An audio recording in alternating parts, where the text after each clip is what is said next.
Assalamualaikum warahmatullahi wabarakatuh. Kali ini saya akan sharing dan mempraktikkan bagaimana cara lapor SPT tahunan orang pribadi nihil, baik itu dari pegawai, PNS, TNI maupun Polri. Oke, silakan dulu ke browser kita. Kemudian ketikkan pada bagian pencarian Cortex. Lalu pilih yang paling atas. Kemudian jika tampil seperti ini, kita klik lanjutkan. Dan ini dia ya halaman untuk login ke akun Cortex kita. Oke, silakan masukkan ID pengguna dan kata sandi kita. ID pengguna di sini adalah nick, kemudian kata sandi yang sudah kita buat sebelumnya. Kemudian masukkan angka di bagian bawah itu, di kotak di sebelahnya. Jika sudah, jangan lupa klik login. Kemudian kita berhasil masuk ke tampilan seperti ini. Untuk lapor pajak, silakan kita klik pada menu surat pemberitahuan dalam kurung SPT ini ya. Kemudian kita pilih yang surat pemberitahuan dalam kurung SPT yang pertama ini. Nah, di sini kita klik buat konsep SPT. Lalu kita diarahkan ke tampilan berikutnya. Kita pilih di bagian ini PPH orang pribadi. Lalu klik lanjut. Berikutnya kita klik pada jenis periode SPT ini yang bagian SPT tahunan. Lalu periode dan tahun pajak kita pilih Januari Desember 2025 ya yang akan kita laporkan ini. Selanjutnya silakan klik lanjut di pojok kanan bawah ini. Kemudian pada model SPT kita pilih normal, lalu buat konsep SPT. Kita tunggu. Nah, ini sudah sukses. Kita lihat sudah ada PPH orang pribadi. Di bagian kirinya ada gambar pensil lihat itu, kita klik. Kita tunggu menampilkan tampilan berikutnya seperti ini. Jika sudah, kita jangan lupa terlebih dahulu kita klik posting SPT. Kita tunggu sampai muncul status completed ini ya. Nah, ini sudah ada statusnya.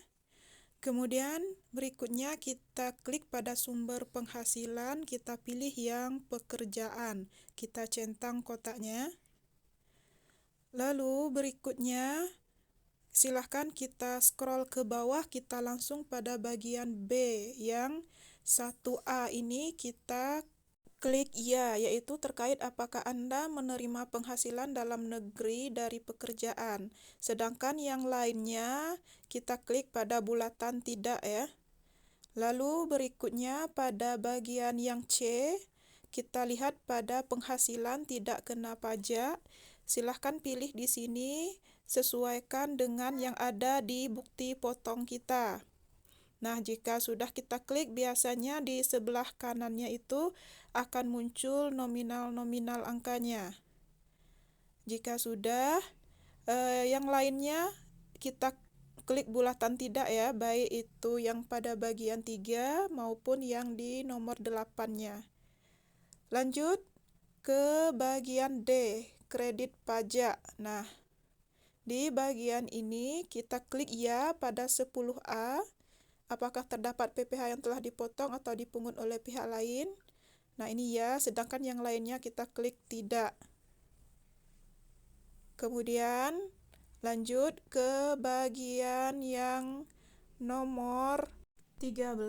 Di sini juga kita isi tidak ya, semuanya, ketiga-tiganya ini tidak. Kemudian lanjut ke bagian nomor 14. Pada bagian 14C, yaitu apakah Anda menerima penghasilan yang dikenakan pajak penghasilan bersifat final. Nah, di sini kita pilih ya. Sedangkan yang lainnya kita pilih bulatan pada tidak. Sekarang kita sudah mengisi yang bagian induk, kita scroll ke bagian paling atas, kita lihat di sini ada L1 dan L2 lagi ya. Namun yang perlu kita isi cuma induk dan L1 saja. Lanjut, klik pada bagian L1. Nah, di bagian ini silakan kita buka atau scroll ke bagian kas dan setara kas nih ya. Di bagian A ada harta pada akhir tahun pajak. Kita yang bagian 1 dulu, kas dan setara kas. Silakan kita klik tambah jika belum ada di bagian ini. Kita diminta untuk menambahkan harta terkait kas dan setara kas. Bisa pilih di sini misalnya uang tunai atau tabungan, giro, deposito, uang elektronik, cek, wesel, dan sebagainya ini. Misalnya uang tabungan ya, kita bisa klik pada tabungan ini. Lalu nomor akun bisa kita tulis, jika kita lupa kita bisa ketik angka 0 saja di bagian ini, seperti ini berapa kali. Lalu atas nama siapa, misalnya punya tabungan di bank, misalnya atas nama kita sendiri, silahkan kita tulis namanya di bagian ini. Kemudian nama bank atau institusi di bank apa tabungan tersebut. Kemudian untuk lokasi harta kita diminta memilih di sini, silahkan pilih, kita klik, cari misalnya Indonesia. Nah, yang ini kita klik. Lanjut tahun perolehan. Kita tulis tahun perolehannya di bagian ini, tahun di akhir tahun ya. Berarti ini karena melaporkan pajak untuk tahun 2025, jadi kita bikin tahun perolehan 2025 ya, terhitung Desember akhir kayak gitu.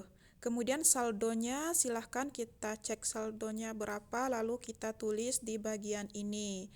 Jika sudah, jangan lupa klik simpan. Maka yang kita input tadi akan tersimpan di bagian ini. Nah, jika masih ada yang lain untuk kas dan setara kas ini, silahkan kita tambahkan saja. Namun jika tidak ada lagi, silahkan kita masuk ke bagian yang bawahnya lagi, yaitu nomor 4, harta bergerak. Nah, di sini karena sebelumnya sudah pernah kita masukkan, kita bisa mengedit atau melengkapi yang ada ya, atau jika data ini sudah tidak sesuai lagi, bisa kita hapus dengan klik tong sampah di bagian kiri ini. Namun jika ingin mengedit bisa ya klik di yang gambar pensil, setelah kita klik akan muncul detail seperti ini, tinggal kita lengkapi saja. Misalnya kita mulai dari tipe di sini kita pilih jika masih sama ya mobil penumpang misalnya. Kodenya sudah ada, lanjut ke bagian merek atau model ini bisa kita masukkan misalnya Avanza atau Innova dan lain sebagainya. Jika sudah, masukkan nomor polisi yang di sini plat ya, nomor plat mobilnya. Kemudian masukkan kepemilikan, kita pilih apakah sudah atas nama sendiri atau atas nama pihak lain. Misalnya di sini atas nama pihak lain ya, kita klik. Lalu masukkan nomor identitas dari pemilik. Di sini kalau lupa ya masukkan saja angka 0.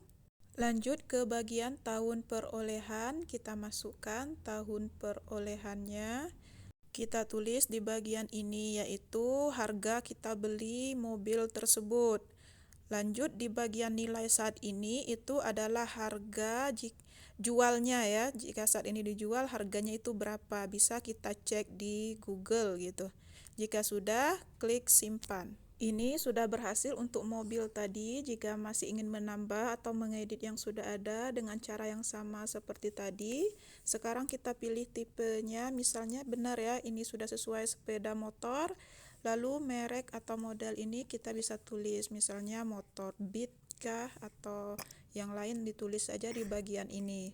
Lalu nomor polisi, jika lupa kembali lagi boleh tulis 0.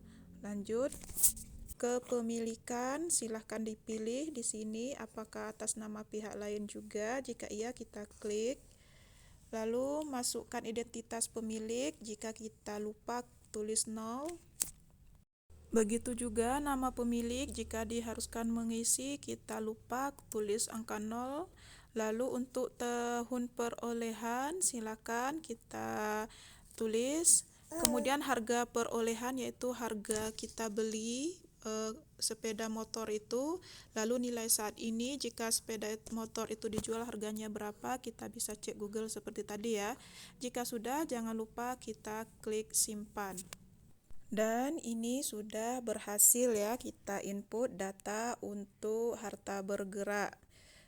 Selanjutnya, silakan pada bagian 5 harta tidak bergerak. Nah, termasuk tanah bangunan ya. Ini sudah ada data yang lama seperti tadi, kita bisa edit, klik pensil, lalu tinggal kita lengkapi, kita bisa cek lagi di bagian deskripsi apakah itu tanah dan atau bangunan tempat kita tinggal ataupun tanah lahan dan lain sebagainya, bisa di bagian ini ya. Kemudian lokasi harta di mana, silahkan kita tulis. Lalu ukuran properti atau tanah berapa ukurannya, lalu bangunannya berapa ukurannya, kemudian sumber kepemilikan ini dari mana, apakah warisan, hibah, atau hasil sendiri. Nah, kita pilih. Lalu nomor sertifikat masukkan, lupa kasih 0 aja. Tahun perolehannya tahun berapa, harga perolehan atau harga kita beli berapa, dimasukkan. Lalu nilai saat ini, harganya saat ini, tanah atau bangunan tempat tinggal itu berapa, kita tulis juga. Jika sudah, jangan lupa klik simpan. Kita tunggu sebentar, kita lihat. Nah, di sini sudah berhasil disimpan. Lalu yang di bagian bawahnya ini karena tidak ada lagi, bisa kita hapus saja. Lanjut, sekarang di bagian D dan E ini, yaitu D penghasilan neto dalam negeri dari pekerjaan, dan bagian D daftar bukti pemotongan, ini sudah terisi otomatis seperti ini ya. Lanjut, sekarang kita akan kembali ke bagian induk. Silakan kita kembali ke bagian yang paling atas, lalu klik induk dan silakan kita cek pada bagian E ya, yang di 11A ini PPh kurang atau lebih bayar. Nah, pastikan di sini sudah angka 0. Artinya kalau sudah angka 0 ini nanti hasilnya nihil seperti di bagian paling bawah ini. Ini status SPT nihil, lalu kita centang di bagian kotak ini dan sekarang kita klik bayar dan lapor. Dan ini sudah sukses ya, ada notifnya seperti ini. Lalu jika muncul tampilan yang seperti ini, kita bisa klik tutup saja, X tutup ini. Lalu berikutnya akan muncul tampilan berikutnya seperti ini. Nah, sini kita masukkan kata sandi penandatanganan. Ini sudah pernah kita masukkan setelah kita aktivasi dulu ya. Nah, ini lalu jika sudah benar, sekarang kita klik konfirmasi tanda tangan. Dan selanjutnya ini sudah sukses. Kita sudah sukses untuk melakukan lapor SPT, lapor pajak. Oke, lanjut sekarang kita bisa lihat di bagian surat pemberitahuan SPT tadi ya. Kalau sudah berhasil, nanti bukan lagi berada pada konsep SPT, ini sudah kosong, tetapi sudah pindah ke SPT dilaporkan. Nah, ini yang paling atas yang baru saja kita laporkan, yang masa pajak Januari sampai Desember 2025. Untuk mendapatkan buktinya, kita bisa klik pada tanda terima ini yang gambar amplop. Kita klik, maka akan dikirimkan buktinya ke email kita yang terdaftar di akun ini. Silakan kita cek pada email, nanti kita akan menemui email seperti ini, bukti penerimaan elektronik. Nah, ini dia. Oke, sahabat, itulah tadi cara lapor SPT tahunan untuk pribadi yang nihil ya. Kemudian juga pegawai atau PNS ataupun TNI ataupun polisi. Semoga video ini bermanfaat. Terima kasih. Wassalamualaikum warahmatullahi wabarakatuh.